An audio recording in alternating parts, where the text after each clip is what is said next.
Baby shark.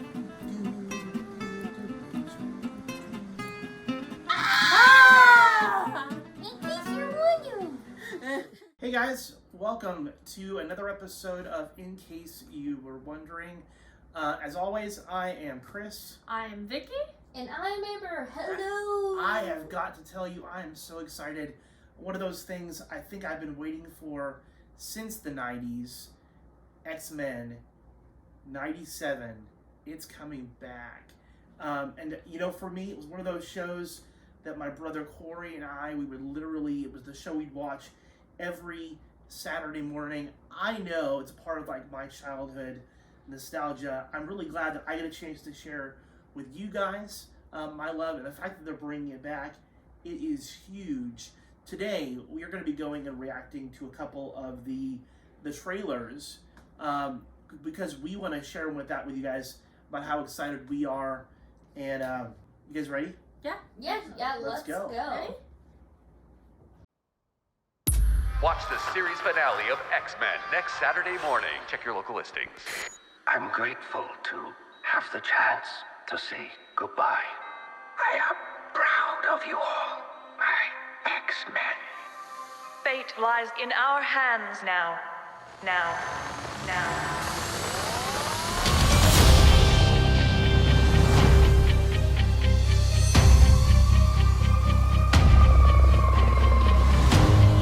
We have to stay vigilant. The professor entrusted us with his dream. No matter how dark it is,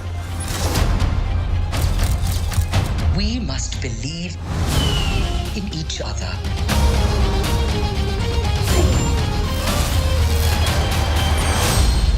We get this done by working together as a team. Jeez, bub. Keep buzzing in my ear.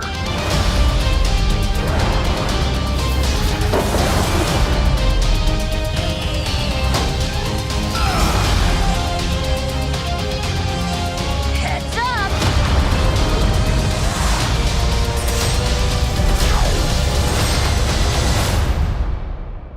To me, my X-Men.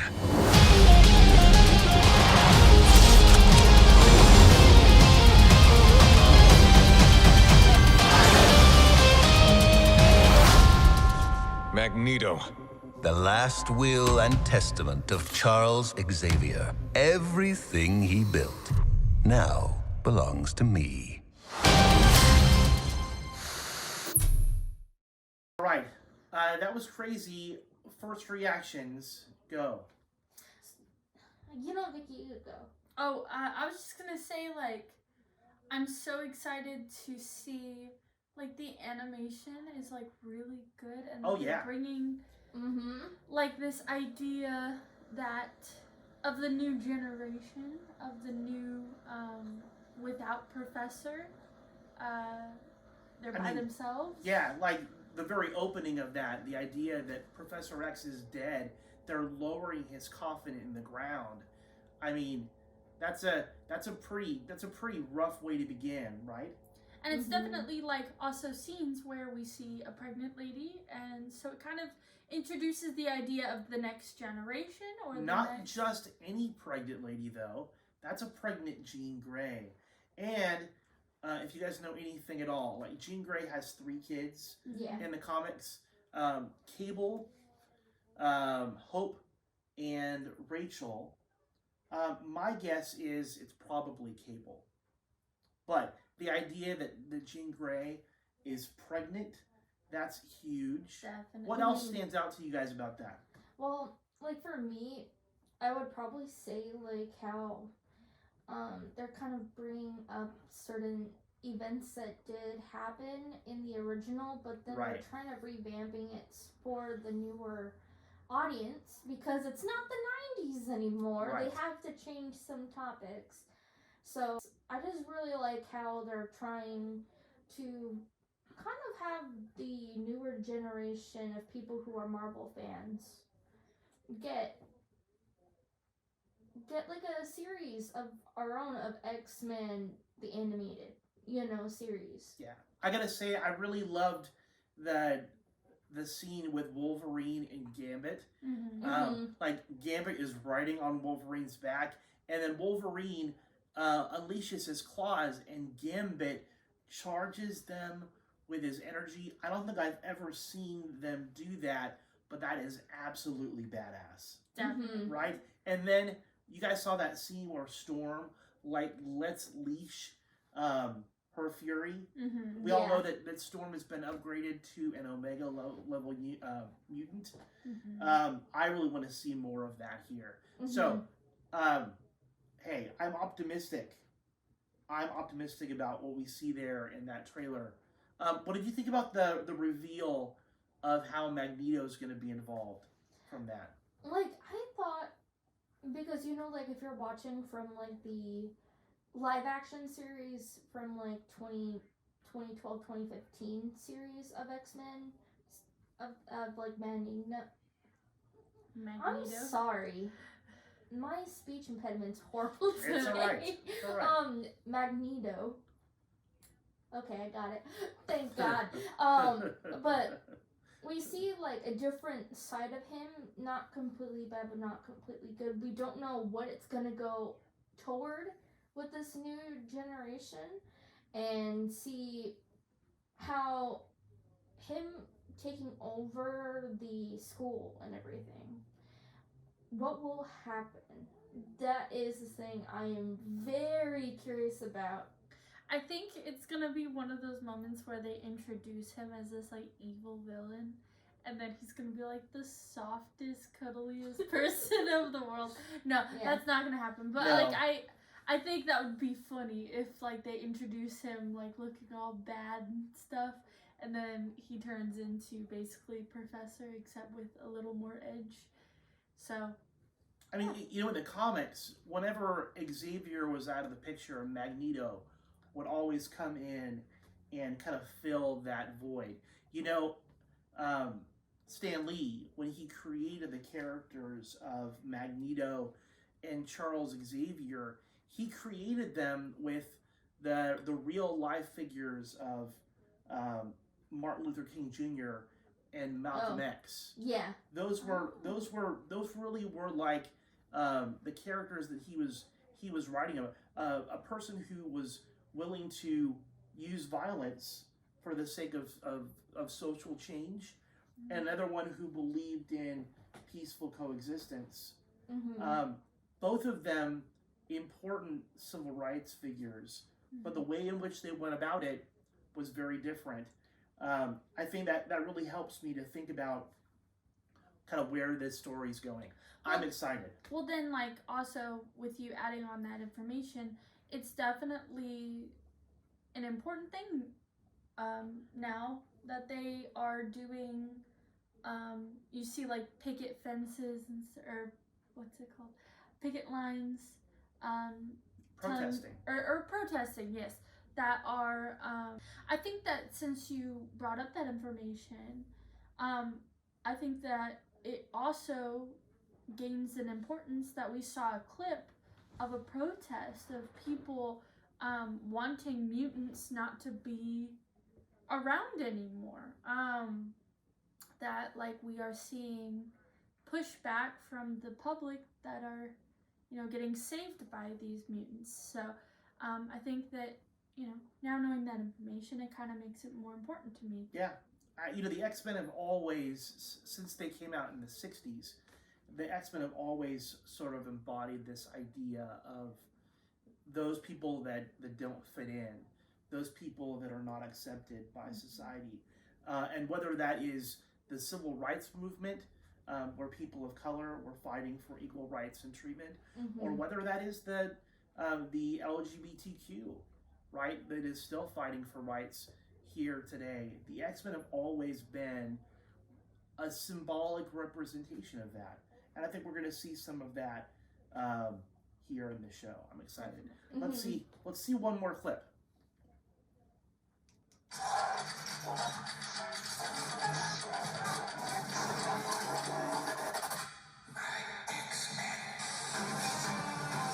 X-Men 97 is not a reboot of the original series, but literally a next next day continuation. Come on, let's go. Everything Charles fought for now belongs to me. Like the 90s show, we're keeping themes of those stories that were so powerful. No more mutants! But adapting it for a brand new audience. What must we do to be good enough? The animation is absolutely beautiful. It's true to the original. Heads up! It's so wonderful to revisit the series. So much of the cast is back. We're even in the same studio. I am Storm, mistress of the elements. Yeah. 30 years Yeah. ago, we had no idea how much our show was affecting the whole world. This show is the perfect combination of characters and style. And of course, the theme song. Buckle up, team. Surrender to mutants. The show is representing the past while being unique. It's everything you want from a new X-Men series.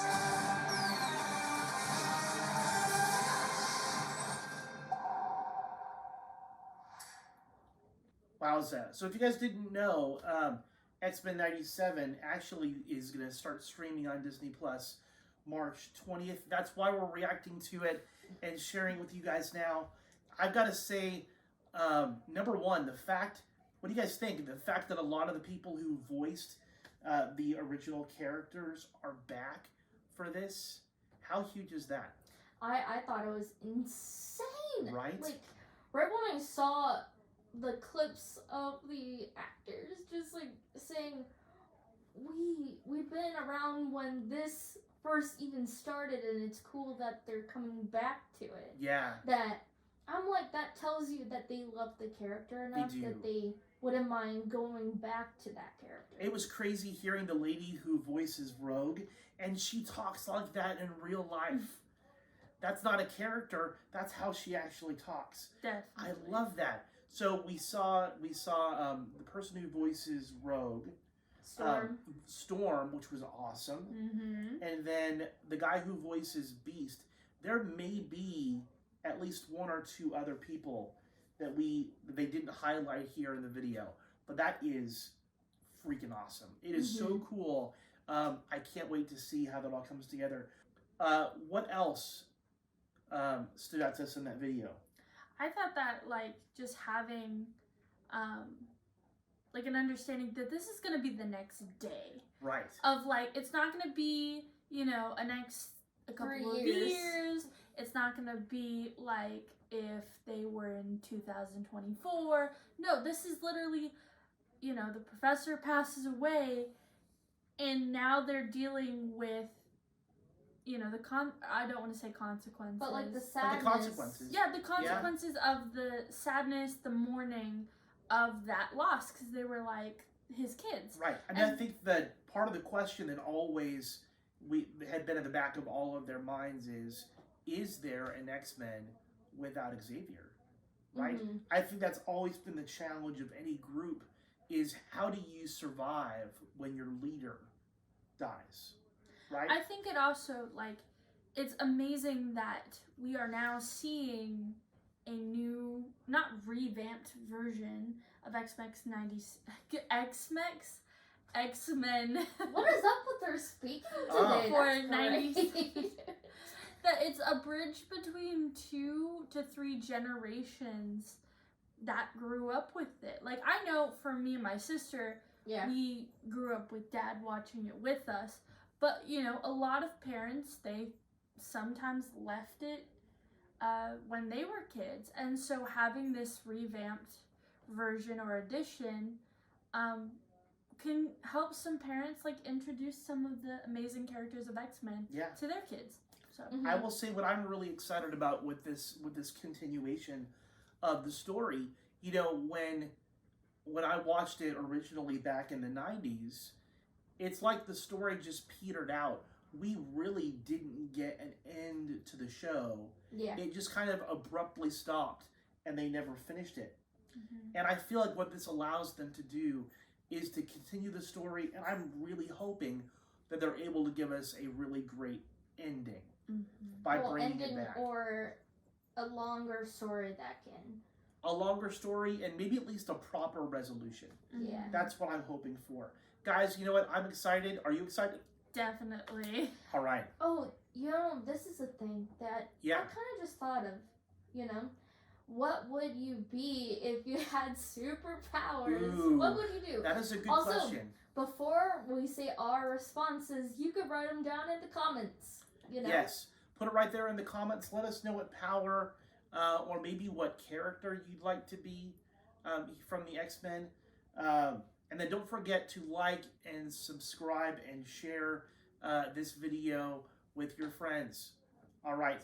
So, for me, I've always loved telepathy, telekinesis as a superpower.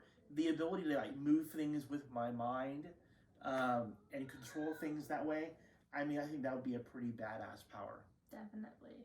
Okay, so if I had to pick one, I would probably say, you could transform into things. So you want to be like a shapeshifter? Yeah. Okay. Like shape-shifting, or you have the ability of maybe fast speed, maybe. I wouldn't mind if it's a person that could do multiple at a time.